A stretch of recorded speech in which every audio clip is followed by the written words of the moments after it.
official has issued a severe thunderstorm warning for southeastern Llano County, southwestern Burnett County, until 8:15 p.m. Central Daylight Time.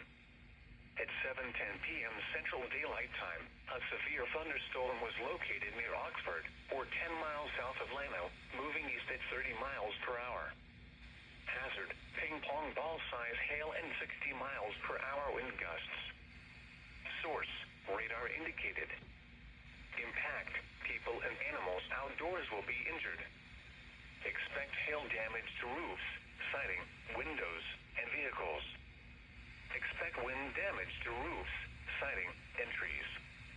Locations impacted include Burnett, Marble Falls, Kingsland, Buchanan Dam, Gainesville, Granite Shoals, Horseshoe Bay, Meadow Lakes, Highland Haven, Inks Lake State Park, Spicewood, Longhorn Cavern State Park, Smithnick, Cottonwood Shores, and Sunrise Beach Village.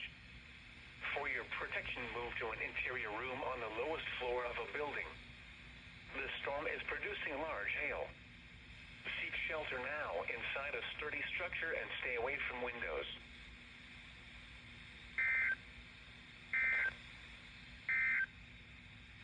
A severe thunderstorm warning remains in effect until 8 p.m. Central Daylight.